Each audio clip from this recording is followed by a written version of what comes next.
Still here. I live in the neighborhood. Well, the implications of you had enough gift experience, life and test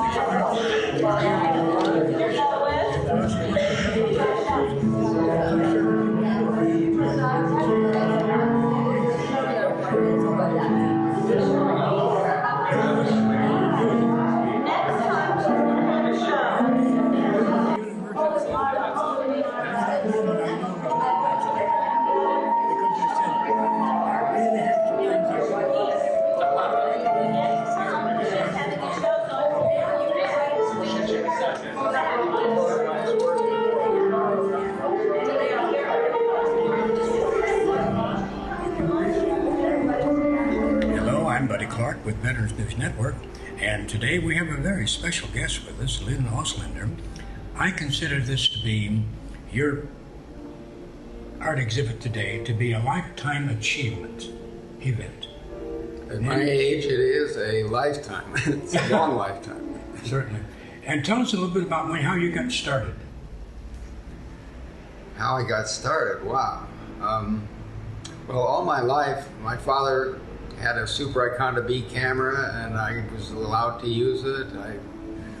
My uncle gave me a dark room, or helped me set up one, and I've been in photography all my life.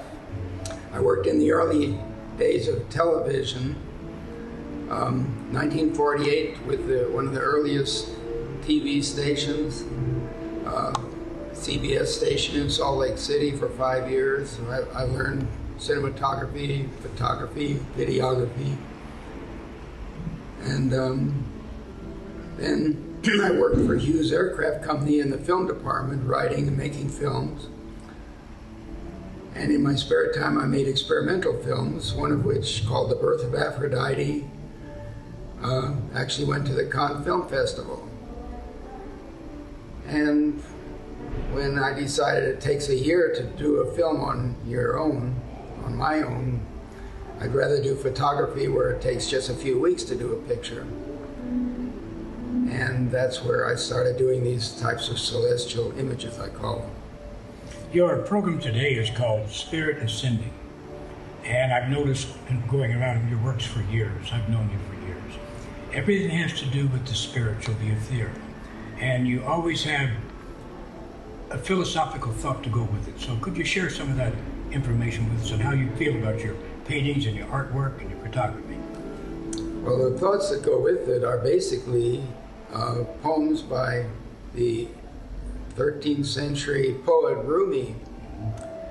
And I was turned on to him by my good friend and actress Anne Randolph, who's a far-out comedian, but she was also a spiritual person. And Rumi's spiritual musings and wisdom just seem to resonate with my modern imagery. So I have a little 4-line Rumi poem to go with every image. And your question again about spirituality was? You have everything that you do has a spiritual tone to it. And it's more than meets the eye. It's almost like it's the spirit and sound and poetry. How does this come to you? Well, in 1960, I had what I call a transcendental experience. I had a 3-year-old son who unfortunately died at the age of 3.5. And it was a very painful experience, but I converted my pain into art. And I wandered through. He died in a hospital in Switzerland, and I spent a couple of weeks with my movie camera wandering through the zoos and the parks of Europe, taking pictures, and everything was just beautiful, celestial, divine. The world took on a different aspect, glow. And I made a film called Dear Little Lightbird in honor of him, where I tried to capture, in fact I did capture a lot of the images that I saw with my inner eye. And so I made other films trying to see the world in this spiritual light, mystical imagery. In other words, I had the images in my mind first, and then I developed methods and processes to try to bring it into photography, because I'm not an artist. I can't paint, but I can photograph. So instead of my photographs depicting hard reality, they depict inner mysticism, inner vision. And I've been doing photographs ever since, trying to capture this type of experience. Some of your photography, the names like Beelzebub, Blue Flame, Bull Dancer, Burning Man, Cosmic Cat, Cosmic Connection, Cosmic Mother, Creation, Crown Chakra, Desire, Desire to Man, Divine Design, Evil Bird, Fawn, Friend, Friar Tuckus. Oh, tell me more about Friar Tuckus, will you? Friar Tuckus, well, that was one of my earlier adventures. A friend of mine, Carl Miranda, who is a wonderful actor in person, turned me on to a 16-year-old model named Lisa. And we went up to a house in Topanga, and I got some wonderful natural light photographs. And I didn't notice it at the time, but she was kind of a free spirit, and she just leaned over the counter, pulled up her skirt and was looking at me with her back away from me, but behind her was this little statue of a friar. And it looked like he's looking at her. So I called it Friar Tuckus. Makes sense to me. Let's talk about the artwork here on your left. Let's talk about that painting and the photograph. Well, this kind of represents what happens when you let the divine work through you, when you open yourself to inner vision.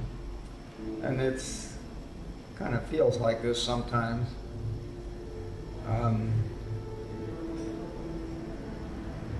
The third eye you talk about now, how did this come about with your third eye?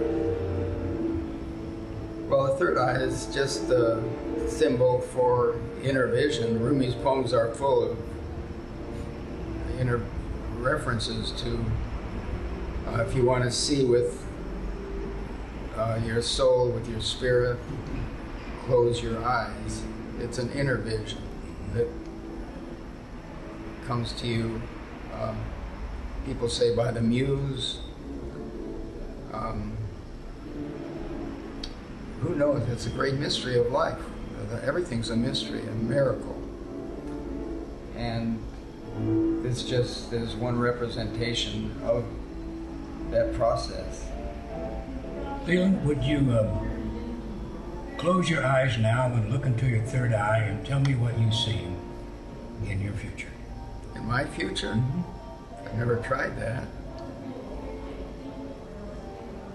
Well, strangely enough, because I'm 80, well, in 2 weeks in 1 week, I will be 80 something, 25, 83. I'm kind of interested in the death experience. I can see why. So I don't have to close my eyes, but it's people who've had a near-death experience, or the death of a loved one, but who've had a near-death experience themselves and have come back, they all talk about having this transcendental experience. And I've met people who've experienced it, and they all seem to be similar. So that's pretty far in my future, I hope. But it's seeing this kind of imagery. And I've had a near-death experience where I already experienced it. But you seem to be going through a tunnel toward a white light or a beautiful garden, aeolian fields. Some people see their friends. I didn't have that experience. And some people believe you go into a new dimension. Nobody really knows what happens.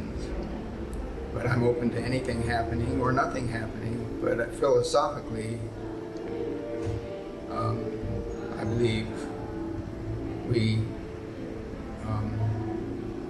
become one with everything, and we're all part of everything, and so our spirit, the spirit, the universal spirit, which we're part of, goes on. Well, Leland, I've had a near-death experience, and I've shared it with you before, but let's share it together through photography, and just maybe share that together, because I'm 77, you're in your 80s, so let's take this venture together.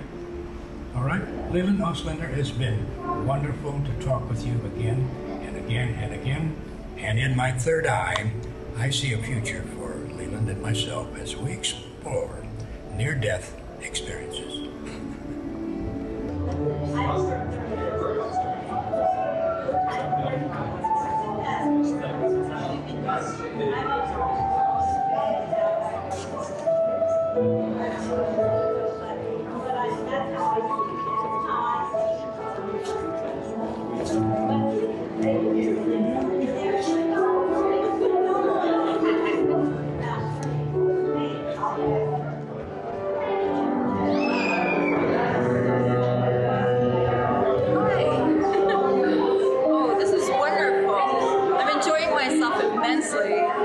I've known Lee for so many years, and I've seen his progress.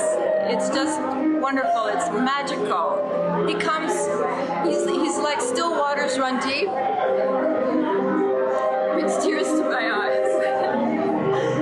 He's profound. He's so quiet, and yet he's so deep. You know, as evidenced in this beautiful threesome of the blue one, the series here, as evidenced in Rhapsody, and then in comparison to the clowns, it's magical. And then further up, the one about love, and he goes extreme to the Burning Man. I mean, it's just so amazing. He's magical what he does with the camera and with the digital. Absolutely fabulous. I adore him. What he feels in the expression of On Wings of Love. I love what he's doing with Rumi, for instance, that he's able to bring Rumi into this, and then it helps us to understand the magic that he's created here in relation to Rumi's saying. It's really profound.